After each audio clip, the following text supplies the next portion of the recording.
Innal hamdalillah nahmaduhu wa nasta'inuhu wa nastaghfiruh wa na'udzu billahi min syururi anfusina wa min sayyiati a'malina. May yahdihillahu fala mudhillalah wa may yudlil fala hadiyalah. Wa asyhadu an la ilaha illallah wahdahu la syarikalah wa asyhadu anna Muhammadan abduhu wa rasuluh. Allahumma shalli wa sallim ala nabiyyina Muhammad wa ala alihi wa sahbihi ajmain, amma ba'd.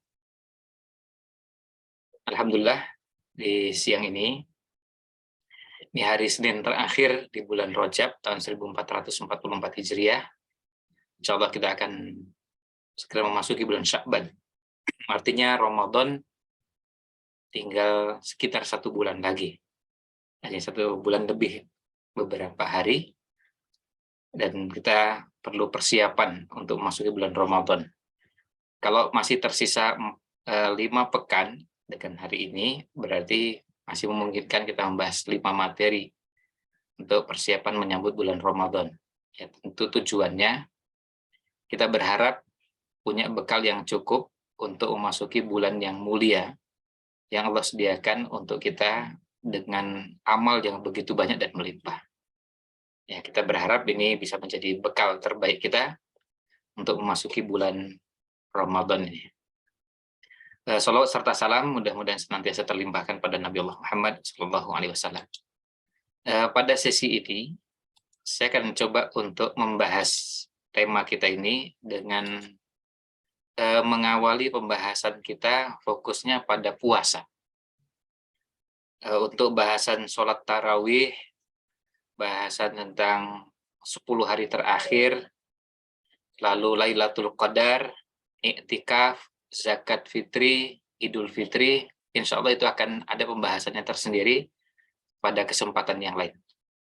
Sengaja kita bagi dalam beberapa sub bahasan untuk memudahkan kita membahas ini secara runtut dan supaya kita bisa melihat bagian-bagian yang perlu mendapatkan perhatian.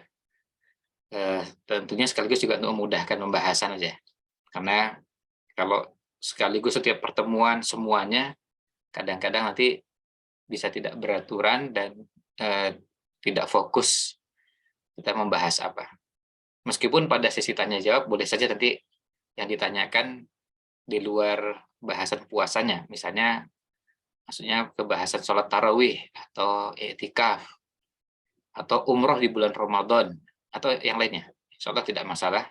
Tapi ini pembahasan yang kami coba sajikan, kita coba urutkan dimulai dari puasanya dulu, nanti masuk ke bahasan-bahasan yang lain.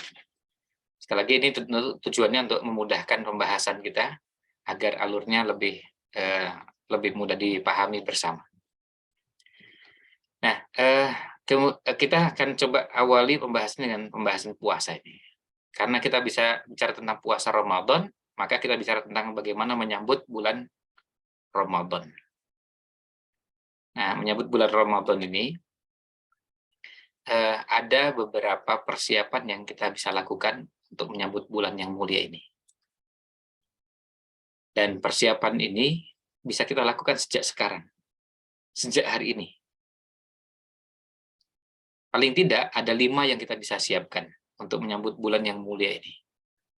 Untuk menyambut bulan Ramadan yang bagi kita umat Islam ini bukan bulan biasa-biasa. Dan tidak boleh kita memperlakukannya biasa-biasa saja, sementara ini sesuatu yang sangat istimewa. Sesuatu yang sangat istimewa. Kalau sesuatu itu biasa diperlakukan sebagai sesuatu yang biasa-biasa, itu wajar dan lumrah, silahkan. Tapi kalau sesuatu yang istimewa diperlakukan biasa, ini artinya zalim, ya, menempatkan sesuatu tidak pada tempatnya. Ya, sama seperti kalau kita dalam kehidupan sehari-hari, kita berbicara kepada orang tua dengan bahasa yang kasar, tidak sopan. Ini adalah kedzaliman. Sementara kita bisa berbicara dengan bahasa yang halus, bahasa yang sopan. Kita bisa mempersilahkan orang tua kita dengan cara yang halus, tapi menggunakan cara yang tidak pantas. Ini juga zalim. Dan banyak bentuk-bentuk kezaliman yang lain. Bukan cuma bahasa, tapi juga perilaku, bahasa tubuh, adab, etika, dan banyak hal lagi yang lain. Ini untuk menunjukkan kepada kita betapa kita melihat bahwa ini sesuatu yang penting, yang menyambut Ramadan. Nah, karena Ramadan bulan yang istimewa, maka kita perlakukan secara istimewa. Tidak boleh kita perlakukan biasa-biasa saja. Tentu kita rugi. Ya, kalau dalam dunia bisnis sama seperti kalau kita melihat ada pusat perbelanjaan menjual barang dengan harga murah, dan murah betul-betul murah. Bukan artinya murah yang pura-pura murah atau kelihatannya murah padahal aslinya tidak murah. Kalau betul-betul murah dan kita memerlukan barang tersebut, jangan ragu-ragu untuk kita membelinya. Karena ini kesempatan. Apalagi kalau kita memang punya dana yang cukup. Sebab itu momentum yang bagus. Kita dapat barang yang kita perlukan, harganya murah, kualitasnya sama dengan hari biasa yang lain. Nah, sayang kalau kita tidak manfaatkan. Dan banyak lagi memanfaatkan momentum itu dalam kehidupan sehari-hari, sesuatu yang lumrah. Sering kita melakukan hal seperti itu. Nah, menyebut bulan Ramadan yang tinggal sekitar 1 bulan lagi, apa yang kita bisa lakukan? Yang pertama, perbanyak doa kepada Allah SWT. Doanya tidak perlu pusing pakai bahasa Arab, redaksinya seperti apa. Saya susah menghafalnya. Saya nggak bisa bahasa Arab, saya juga susah menghafal beberapa doa-doa berbahasa Arab. Gunakan bahasa Indonesia. Tidak perlu risau dengan doa. Kalau memang susah disampaikan dengan bahasa Arab, gunakan bahasa Indonesia. Terus kemudian susah untuk menghafal dengan redaksi tertentu, silakan doa dengan bahasa Indonesia. Nah, isi doanya apa? Nah, ini isi doanya ada beberapa hal. Isi doanya antara lain bisa yang pertama, minta kepada Allah SWT diberikan kesempatan memasuki bulan Ramadan. Karena semua kita tanpa kecuali tidak ada jaminan bahwa kita sanggup, kita bisa memasuki bulan Ramadan. Meskipun kita rencanakan. Hari ini kita sehat. Tapi apakah 1 Ramadan kita pasti masih hidup? Tidak ada jaminan sama sekali. Semua kita. Dan tidak ada yang bisa memastikan ajal masing-masing. Kita tidak tahu. Maka kita bisa berdoa pada Allah SWT dan minta. Mintanya bukan cuma sekali 2 kali. Bisa minta berkali-kali. Bisa memasuki bulan Ramadan. Karena memasuki bulan Ramadan lalu berkesempatan untuk melakukan ibadah-ibadah di dalamnya, kesempatan luar biasa. Sayang kalau sampai terlewatkan begitu saja. Nah, yang kedua, doanya bisa berisi minta kepada Allah bukan cuma sekedar memasuki bulan Ramadan, tapi memasuki bulan Ramadan dan diberikan kesempatan untuk mengisi Ramadan dengan amal-amal terbaik. Ya, diberi kesempatan mengisi bulan Ramadan dengan amal-amal terbaik. Dengan amal yang bisa kita kerjakan, tapi kita kerjakan dengan cara yang baik. Dengan amal yang terbaik. Nah, ini yang bisa kita lakukan. Silahkan. Amal terbaik itu apa? Nanti kita akan bahas di poin nomor 5. Artinya kita bisa merencanakan. Tapi, kenapa kita minta itu? Karena bisa jadi ada yang masuk bulan Ramadan dan alhamdulillah Allah berikan kehidupan. Dia tidak wafat. Tetapi sakit. Akhirnya nggak bisa puasa. Bahkan mungkin untuk baca Quran pun sulit karena kondisi sakit yang berat. Kita nggak tahu. Kondisinya tiap orang bisa beda-beda. Maka kita bisa minta kepada Allah. Memohon kepada Allah, minta yang terbaik. Nah, ini isi doanya. Lalu yang ketiga juga berdoa minta kepada Allah agar Allah berkenan menerima ibadah-ibadah yang akan kita kerjakan. Dan doa-doa yang lain yang jelas banyak yang kita bisa mintakan kepada Allah SWT pada Ramadan tahun 1444 Hijriah kali ini. Nah, ini yang pertama. Kemudian yang kedua, bersuci dan membersihkan diri. Artinya kita membersihkan diri bukan sekedar bersih diri itu fisiknya, tapi hati dan jiwanya. Kita membersihkan diri dari segala bentuk penyakit hati, segala bentuk dosa, kemaksiatan, kemungkaran, termasuk keinginan-keinginan dalam diri untuk melakukan perbuatan-perbuatan yang tercela. Kita ingin kebersihan hati ini membuat kita lebih bersemangat mengerjakan ibadah. Karena kebersihan hati ini, atau kebersihan diri ini, kebersihan jiwa, akhirnya membuat kita ingin mengejar amal kebaikan di bulan Ramadan dengan sebanyak-banyaknya. Karena apa? Karena kebersihan. Kita ingin puasa, kita ingin Ramadan kali ini, tilawatil Quran kita lengkapi, bukan juga cuma tilawah, tapi saya lengkapi dengan baca terjemahnya. Ada yang melengkapi lagi bahkan dengan baca tafsirnya, yang ringkas. Jadi semangatnya yang berangkat dari kebersihan hati. Akhirnya yang muncul ada semangat apa? Semangat beramal. Saya ingin mengerjakan ini, ngerjakan itu, amal ini, amal itu. Banyak amal yang ingin dikerjakan dan amal-amal kebajikan. Ini yang kedua. Nah, sementara na'udzubillah kalau hatinya kotor, jiwanya kotor, bisa jadi semangat beramal itu tidak akan kuat. Orang kalau hatinya kotor, bisa jadi pikiran-pikiran buruk. Kita tidak bisa menikmati puasa Ramadan yang kita kerjakan. Sementara ketika hatinya bersih, puasa itu sebuah kebahagiaan. Puasa itu sebuah kenikmatan. Alhamdulillah bisa puasa. Alhamdulillah bisa bertemu bulan Ramadan. Dan kita tahu ada sebuah hadis, bagaimana orang masuk surga lebih dulu dari yang lain, hanya karena salah satunya adalah bertemu dengan bulan Ramadan lebih banyak dari yang lain. Lebih banyak satu Ramadan. Nah, ini tentu menunjukkan keistimewaan bulan Ramadan. Bayangkan hanya cuma ketemu satu Ramadan itu membuat dirinya bisa masuk surga lebih dulu dari yang lain. Masuk surga lebih dulu dari yang lain gara-gara apa? Gara-gara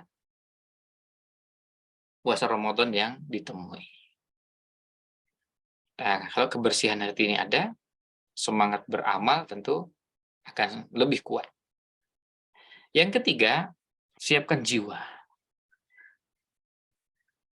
Siap untuk siap untuk bekerja keras, siap untuk beramal. Jadi sejak awal masuk bulan Ramadan itu bukan merasa wah ini Ramadan nih, lemes sih, capek nih, terus nggak bisa banyak aktivitas Ramadan. Jadi bukan itu yang muncul. Jadi yang muncul bukan patah semangat, tapi justru kita punya semangat yang kuat. Kita siapkan jiwa kita, masuk bulan Ramadan ini bulan untuk beramal, kerja keras. Kalau lapar itu biasa, apalagi kalau kita yang sudah dewasa, ya maaf bukan anak-anak maksudnya. Sehari-hari juga kita biasa itu. Kadang-kadang makan siang terlambat, kemudian lapar. Artinya lapar itu bukan sesuatu yang menakutkan, yang mengerikan, dan bukan sesuatu yang membahayakan. Karena masih dalam batas-batas yang wajar. Artinya nggak makan dari subuh sampai maghrib itu lumrah dan biasa bagi untuk ukuran orang dewasa. Kalau kita bicara tentu pada kondisi orang normal. Kita belum pernah mendapatkan kasus ada orang bergelimpangan kemudian sampai bukan cuma pingsan, sampai bahkan menyebabkan kematian gara-gara puasa. Kita belum pernah mendengar itu. Bahkan yang kita dengar dari beberapa dokter malah justru menjelaskan bagaimana manfaat, bagaimana faidah yang didapatkan dengan puasa, faidah dari sisi kesehatan. Ya, lambung bisa istirahat. Nah, terlalu banyak makan juga berdampak pada ini dan itu. Kemudian apalagi kita jadi antusias. Nah, kalau jiwanya seperti itu, mengerjakan puasa semangat. Karena manfaatnya bukan cuma sekedar dapat pahala. Dan bahkan ghufira lahu ma taqaddama min dzambihi itu, diampuni semua dosa-dosa yang telah lalu, itu hanya satu dari sekian banyak yang bisa didapatkan dari puasa Ramadan. Padahal satu itu sudah sangat istimewa. Tapi kita bisa dapatkan keuntungan dunia akhirat dengan puasa Ramadan yang kita kerjakan. Keuntungan dunia misalnya, alhamdulillah tubuh kita jadi lebih sehat karena puasa. Makanya orang yang biasa mengerjakan puasa, termasuk puasa sunnah, peluang tubuhnya lebih sehat dan bugar lebih baik daripada yang nggak pernah puasa, tiap hari makan, apalagi makannya dalam jumlah banyak setiap hari. Sementara di waktu yang sama kurang gerak. Nah, kalau diselingin dengan puasa, maka tubuh akan jadi lebih sehat. Nah, jiwanya itu begitu. Jiwanya menyambut bulan Ramadan tuh senang, gembira, bahagia, dan lalu semangat, antusias. Ketemu bulan yang istimewa itu bulan Ramadan. Ya, lalu yang keempat, pelajari tuntunan puasa. Kita mungkin akan mengatakan tahun lalu juga saya sudah puasa Ramadan. Ya. Tapi apakah hal-hal yang berhubungan dengan puasa juga sudah kita pelajari dengan baik? Tuntunan puasa itu sudah belum kita pelajari? Kalau belum, ayo kita pelajari. Kalau belum, ayo kita pelajari. Kalau ada yang sudah, ada yang belum, ya kita pelajari yang sudah untuk dimurojaah, diulang kembali. Yang belum, kita lengkapi, kita tambah. Karena kalau kita sebagai orang awam, saya dengan sangat yakin masih ada tuntunan puasa, hal-hal yang berhubungan dengan puasa yang perlu kita pelajari. Mau baik yang berkaitan dengan fikihnya, ataupun yang lainnya. Maksudnya fikih maupun selain fikih. Nah, kemudian yang kelima, buat program Ramadan. Ramadan kali ini kita mau apa? Ada nggak program pribadi? Ada nggak program bersama? Nah, ini yang perlu kita kerjakan sama-sama. Masing-masing kita bikin program. Terus nanti ada program bersama dan ada program pribadi. Untuk program pribadi, saya merencanakan ini dan itu. Silakan. Saya merencanakan Ramadan kali ini mau mempelajari tafsir Al-Quran. Baca Qurannya iya, tapi tafsirnya juga jadi program Ramadan kali ini. Wah, ini bagus. Yang lain mengatakan, saya merencanakan mempelajari tadabbur Quran. Tadabbur Quran. Nah, ini contoh yang perlu kita pelajari. Dan perlu kita siapkan. Karena Ramadan kali ini, kita tidak ingin programnya biasa-biasa saja. Artinya, apalagi nggak punya programnya. Ya puasa, nanti malam tarawih, besok sebelum subuh sahur. Terus kalau sempat baca Quran, ya baca Quran. Ya, bukan begitu caranya mengisi bulan Ramadan. Seperti tidak punya program sama sekali. Padahal bisa. Ya, padahal bisa merencanakan, bisa membuat program. Tapi tidak membuat program. Nah, itu yang tidak kita inginkan. Kita kalau bisa direncanakan, diagendakan. Nah, ini untuk mengisi bulan Ramadan. Dan kalau perlu lihat sana-sini, kemudian untuk mencari inspirasi, kemudian cari yang cocok, silahkan. Nah, setiap Ramadan, kita dapati ada yang punya program-program yang unik, khas, dan itu bagus. Para pebisnis itu menyiapkan bulan Ramadan dengan bisnisnya untuk cari dan meraup keuntungan sebanyak-banyaknya. Kan tentu kita lebih layak, lebih pantas untuk menyiapkan bulan Ramadan untuk meraup pahala sebanyak-banyaknya ketimbang para pebisnis yang ingin mencari keuntungan sebanyak-banyaknya. Jadi kita lebih layak untuk mengejar itu. Kalau orang bikin program di bulan Ramadan, itu para pebisnis sudah bisa membaca dengan sangat jeli. Misalnya gini, kebutuhan di bulan Ramadan itu sudah pasti busana muslim. Maka kita bisa dapati yang memproduksi busana muslim untuk menyambut bulan Ramadan mengalami peningkatan. Itu sudah pasti. Karena apa? Karena ada kecenderungan kenaikan. Orang yang beli busana muslim meningkat. Baju koko, jilbab, dan seterusnya. Termasuk tentunya peci, songkok, dan semacamnya. Kita dapati mengalami peningkatan. Dan kita bisa lihat dengan sangat jelas di banyak tempat. Bahkan ada beberapa toko yang berubah, khusus menyambut bulan Ramadan, jadi ikut-ikutan jualan juga. Maksudnya ikut jualan busana muslim. Jual sarung, baju koko, peci, dan seterusnya.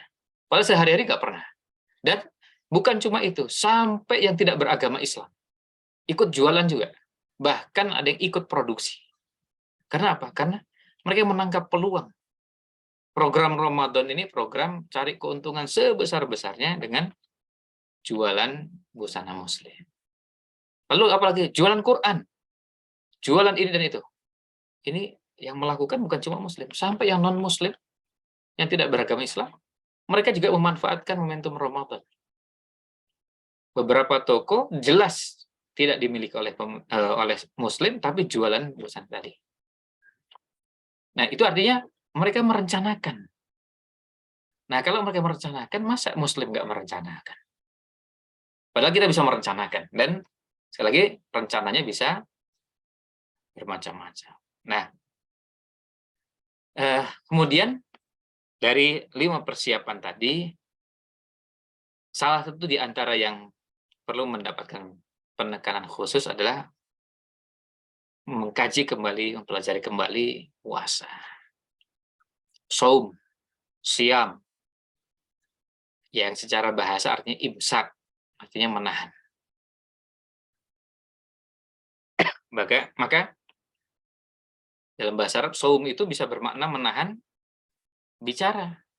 Inni nadartu lirrahmani sauman, falan ukallimal yauma insiya. Saya bernazar untuk saum, untuk tidak berbicara kepada orang, menahan, nggak bicara. Nah, secara istilah syar'i, puasa adalah beribadah kepada Allah Subhanahu wa taala dengan cara menahan diri dari apa? Makan, minum, dan segala yang membatalkannya sejak terbitnya fajar hingga terbenamnya matahari. Ini definisi menurut ulama fikih. Definisi menurut ulama fikih. Yang definisi ini untuk memberikan acuan, menetapkan atau menentukan status puasa. Sebab nanti dari definisi itu akan disimpulkan, oh puasanya ini batal. Meskipun orangnya menjaga adab-adab dan etika ini dan itu. Tapi batal, karena apa? Nah, nanti ada, karena tidak menahan diri dari makan, minum, dan yang membatalkan. Yang membatalkan apa? Nah, itu bahasannya fikih. Bahasan bahwa di bulan Ramadan kita isi dengan Al-Quran, kita isi dengan tafsir, tadabbur, ya. Tapi itu bukan bukan batasan yang menentukan sah tidaknya. Nah, kemudian kalau kita bicara tentang puasa, maka kita juga akan bicara tentang hal-hal yang bisa menyemangati kita untuk mengerjakan puasa. Biasanya bahasannya adalah berkaitan keutamaan puasa. Apa saja di antaranya? Puasa adalah hubungan hamba dengan Allah SWT. Allah yang akan memberikan pahalanya langsung. Wa ana ajzi bihi, dalam hadis qudsi. Allah yang akan memberikan balasannya. Redaksi itu tentu memberikan penekanan lebih. Kita semua ketahui bahwa semua itu pahalanya dari Allah SWT. Kan nggak mungkin kita sekarang misalnya sholat, pahalanya bukan dari Allah. Itu nggak mungkin. Pahalanya dari Allah. Baca Quran, pahalanya dari Allah. Masa pahala dari yang lain? Tapi ketika ada hadis seperti itu untuk menunjukkan penekanan. Berarti dia ibadah yang tidak biasa-biasa saja. Yang kedua, dapat dua kegembiraan. Dalam hadis di Sahih Bukhari dan Sahih Muslim, Rasulullah SAW bersabda yang artinya, bagi orang yang berpuasa, ada dua kegembiraan. Lisso'imi farhatan. Yang pertama ketika berbuka, dan yang kedua ketika menemui Rabb-nya. Jadi ketika bertemu dengan Allah SWT juga menjadi kebahagiaan. Karena apa? Karena pernah berpuasa. Telah berpuasa ketika di dunia. Ini kegembiraan. Kalau kegembiraan yang pertama di dunia, kegembiraan yang kedua di akhirat. Ini yang tadi kita sebutkan contoh bagaimana puasa itu orang dapat untung dunia akhirat. Pas di dunia senang, gembira. Pas begitu Allahu Akbar, ya begitu adzan maghrib, baru cuma Allahu Akbar, belum lengkap saja kita udah senang, langsung berbuka, minum, makan. Itu lumrah dan biasa. Itu hal yang wajar. Nah, kemudian yang ketiga, ada waktu mustajab. Dalam hadis di Sunan Ibnu Majah, Rasulullah SAW bersabda yang artinya sesungguhnya orang-orang yang berpuasa pada saat berbuka mempunyai waktu di mana doanya tidak akan tertolak. Jadi ini kesempatan kalau berpuasa, manfaatkan untuk doa. Doanya mustajab. Yang keempat, ampunan dosa. Siapa yang berpuasa Ramadan karena iman dan mengharap pahala, maka akan diampuni dosa-dosanya yang telah lalu. Nah, ini keutamaan luar biasa bagi orang yang berpuasa. Nah, untuk bahasan fikih puasa, ini saya bahas singkat saja karena waktunya. Dalam fikih puasa ada yang namanya rukun. Saya sempat baca di sebuah akun, ada orang yang tidak mengerti Islam mengutip dari pernyataan orang yang tidak beragama Islam, mengatakan bahwa umat Islam itu perlu pembahasan rukun Islam karena atau rukun sholat, rukun puasa karena umat Islam itu nggak rukun. Ini namanya nggak ngerti istilah rukun. Rukun di bahasan fikih itu bukan rukun dalam bahasa Indonesia. Rukun maksudnya adalah hal-hal yang harus terpenuhi dalam sebuah ibadah yang menentukan keabsahan ibadah. Dia harus ada dalamnya dan menentukan keabsahan. Kalau sebelum ibadah namanya syarat. Kalau ketika ibadah namanya rukun. Seandainya tidak terpenuhi, ibadahnya nggak sah. Misalnya gini, puasa. Rukun puasa itu 2, niat dan tidak melakukan pembatal puasa. Kalau cuma satu tanpa yang satu lagi, puasanya tidak sah. Batal puasanya. Mau tidak niat atau niat lillahi ta'ala akan mengerjakan puasa Ramadan misalnya, tapi melakukan pembatal puasa, ya tetap sama aja. Puasanya ya batal. Itu namanya rukun. Jadi rukun itu istilah dalam fikih, bukan rukun dengan makna dalam bahasa Indonesia, artinya rukun, akur, tidak bertengkar, itu bukan. Nah, ini puasa. Dan puasa itu, kita lihat di kalangan para ulama di mazhab Syafi'i, rukun puasa itu niat dan menahan. Yang pertama, niat itu sejak malam. Ini untuk puasa wajib. Yang puasa sunnah, tidak harus sejak malam. Maksudnya, kalau puasa sunnah, misalnya begini, saya dari subuh tadi sampai sekarang belum makan, belum minum, belum melakukan pembatal puasa apapun, termasuk hubungan suami istri. Nah, kemudian pada siang seperti ini, ya ini artinya itu sejak subuh tadi sampai sekarang belum melakukan hal-hal tersebut, terus ingat, oh iya ini hari Senin ya, nah, puasa aja lah, puasa sunnah. Nah, itu boleh. Ya, tentu ada perbedaan pendapat di kalangan para ulama, apakah sampai sebelum zuhur, sesudah zuhur, gitu, boleh dilakukan, tapi intinya bahwa dari sekian pendapat yang ada, di antara pendapat yang dipilih oleh sebagian ulama adalah bahwa puasa sunnah itu tidak harus sejak malam, bisa di tengah hari. Niatnya muncul misalnya jam 10 pagi, boleh. Kemudian maksudnya menahan itulah sengaja menahan dari apa? Menahan dari sengaja makan dan minum, bukan makan yang lupa, sengaja muntah, sengaja melakukan jima, ya, melakukan hubungan suami istri, walau tanpa inzal. Inzal itu maksudnya mengeluarkan cairan dari kemaluan.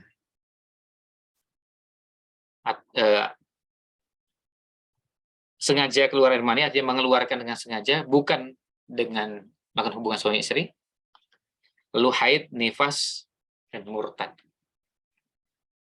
Ini yang masuk dalam rukun puasa.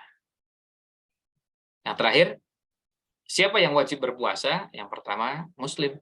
Maka jaga keislaman agar tidak batal. Hati-hati, pembatal keislaman banyak. Orang ngejek, main-main dengan syariat, batal keislamannya. Ya, batal keislamannya. Nah, tentu bahasanya nanti di bahasan akidah akan lebih lengkap. Yang kedua, balik. Maka perlu kenali tanda balik untuk anak-anak kita. Bisa jadi pada usia tertentu sudah balik. Yang ketiga, berakal. Kondisi hilang akal dan konsekuensinya ini perlu dipelajari. Hanya hilang akal itu bisa mabuk, bisa pingsan, ya, meskipun cuma beberapa saat. Ya. Kemudian yang keempat, mampu. Maksudnya mampu berpuasa. Contoh yang tidak mampu, ada yang tidak mampu itu permanen. Betul-betul sudah sangat sepuh dan punya penyakit yang tidak memungkinkan berpuasa. Tapi ada yang tidak mampu sementara. Misalnya sekarang lagi sakit keras, demam, flu, pilek, dan kondisinya pusing, sakit perutnya. Tapi tunggu 3 hari, alhamdulillah sembuh. Nah, itu berarti tidak mampu hari ini. Besok juga nggak mampu, tapi setelah 3 hari, alhamdulillah sembuh. Berarti kalau sudah sembuh, puasa. Kemudian mukim. Maksudnya yang wajib puasa mukim. Kalau musafir, ada keringanan untuk berbuka puasa. Masalah nanti, mana yang lebih utama, itu pilihan. Kembali kepada masing-masing. Dan yang terakhir, sehat. Nanti ada sakit yang membolehkan tidak puasa. Apa ukurannya? Ukurannya adalah tidak mampu mengerjakan puasa. Nah, demikian beberapa ulasan yang berkaitan dengan siapa kita menyambut bulan Ramadan. Mudah-mudahan ini bisa menjadi bahan tahun awal kita untuk memasuki bulan yang mulia, Ramadan tahun 1444 Hijriah. Mohon maaf jika ada yang kurang berkenan. Wallahu a'lam. Saya kembalikan ke Mas Ian. Kalau Ustadz itu ada pertanyaan Ustadz di Oh ya,